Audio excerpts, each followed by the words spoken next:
ناظرین، کیا آپ جانتے ہیں کہ حضور نبی کریم صلی اللہ علیہ وآلہ وسلم نے حضرت عمر فاروق رضی اللہ تعالیٰ عنہ کے حق میں کیا دعا فرمائی؟ اس دعا کے نتیجے میں حضرت عمر رضی اللہ تعالیٰ عنہ نے اسلام کس طرح قبول کیا، یہ سب باتیں ہم آج کی ویڈیو میں جانیں گے، تو آپ سے گزارش ہے کہ ویڈیو کو آخر تک ضرور دیکھیے گا۔ ناظرین، سیدنا عمر فاروق رضی اللہ تعالیٰ عنہ کا شمار مکہ مکرمہ کے چند پڑھے لکھوں میں ہوتا تھا۔ یہ اس دور کی بات ہے جب اہل مکہ کے جبر و ستم بہت ہی زیادہ بڑھ چکے تھے۔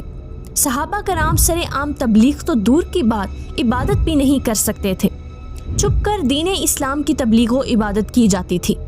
کہا جاتا ہے کہ صحابہ کرام کی تعداد ایک رات بیت اللہ کے سامنے عبادت کرتے ہوئے حضور نبی کریم صلی اللہ علیہ وآلہ وسلم نے اپنے پروردگار سے دعا کی۔ حضور نبی کریم صلی اللہ علیہ وآلہ وسلم نے دعا کی کہ اے اللہ، ابو جہل اور عمر بن خطاب میں سے کسی ایک کو اسلام کی عزت کا ذریعہ بنا۔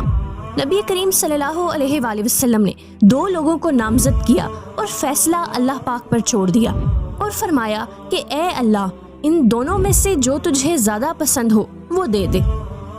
ناظرین، اللہ تبارک و تعالیٰ نے حضور نبی کریم صلی اللہ علیہ وآلہ وسلم کی دعا کو شرف قبولیت سے نوازا اور سیدنا عمر فاروق رضی اللہ تعالیٰ عنہ کے اسلام لانے کا سبب یوں بنا کہ ایک روز ہاتھ میں تلوار لیے جا رہے تھے۔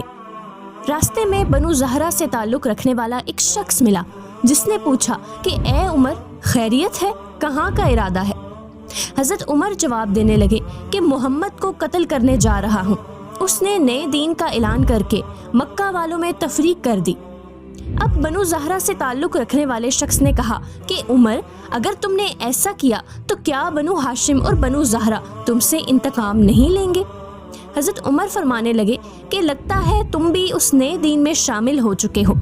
تو اس شخص نے جواب دیا کہ پہلے اپنے گھر کی خبر تو لو، تمہاری بہن اور بہنوئی مسلمان ہو چکے ہیں۔ ناظرین، اب حضرت عمر رضی اللہ تعالیٰ عنہ جلال میں بہن کے گھر پر پہنچے۔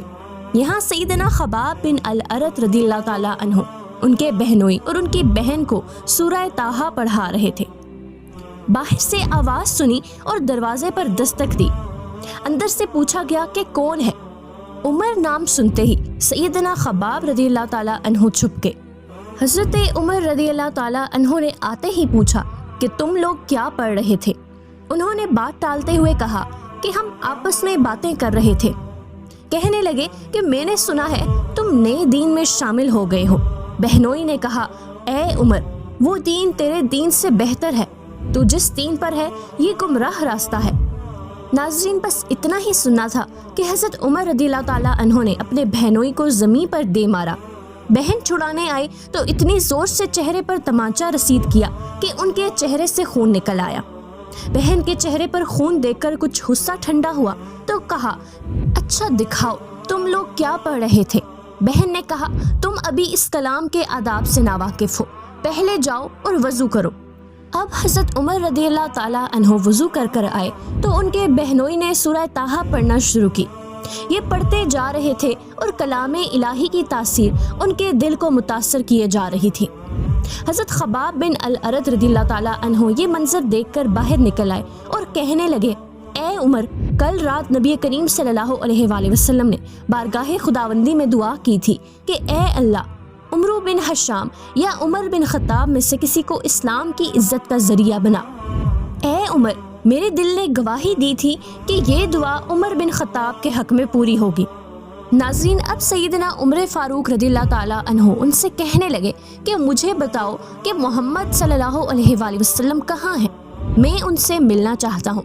حضرت خباب رضی اللہ تعالیٰ عنہ نے جواب دیا کہ صفا پہاڑی پر واقع ارقم رضی اللہ تعالیٰ عنہ کے مکان میں قیام پذیر ہے۔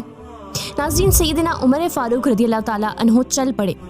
اس پہاڑی درے پر مقیم چند صحابہ کرام نے جب یہ منظر دیکھا کہ عمر آ رہا ہے اور ہاتھ میں ننگی تلوار ہے تو گھبرائے ہوئے حضور نبی کریم صلی اللہ علیہ وآلہ وسلم کے پاس گئے اور ان کو بتایا۔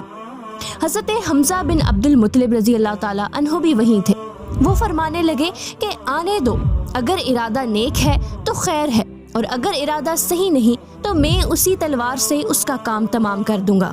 ناظرین، جب حضرت عمر فاروق رضی اللہ تعالیٰ عنہ وہاں پہنچے تو حضور نبی کریم صلی اللہ علیہ وآلہ وسلم پر نزول وحی جاری تھا۔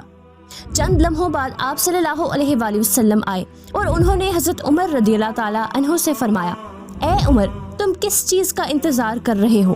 کیا ابھی وقت نہیں آیا کہ تم اسلام قبول کرو؟ بس یہ سننا تھا کہ فوراً کلمہ شہادت پڑھتے ہوئے دائرہ اسلام میں داخل ہو گئے۔ اصحاب رسول صلی اللہ علیہ وآلہ وسلم نے حضرت عمر رضی اللہ تعالیٰ عنہ کے اسلام لانے کی خوشی میں اس قدر زور سے نعرہ تکبیر بلند کیا کہ صحن کعبہ میں بیٹھے ہوئے کفار نے بھی سنا۔ پھر نبی کریم صلی اللہ علیہ وآلہ وسلم نے حضرت عمر فاروق رضی اللہ تعالیٰ عنہ کے سینہ مبارک پر اپنا دست اقدس رکھا اور دعا فرمائی کہ یا اللہ، اس کے سینے میں جو کچھ میل کچیل ہو وہ دور کر دے اور اس کے بدلے ایمان سے اس کا سینہ بھر دے۔ ناظرین، سیدنا عبداللہ بن عباس رضی اللہ تعالیٰ عنہ فرماتے ہیں کہ حضور نبی کریم صلی اللہ علیہ وآلہ وسلم نے فرمایا کہ جبرائیل میرے پاس آئے اور کہا کہ آسمان والے عمر کے قبول اسلام پر خوشیاں منا رہے ہیں۔ چند ہی لمحوں بعد سیدنا عمر رضی اللہ تعالیٰ عنہ نے فرمایا کہ اے اللہ کے نبی، کیا ہم حق پر نہیں؟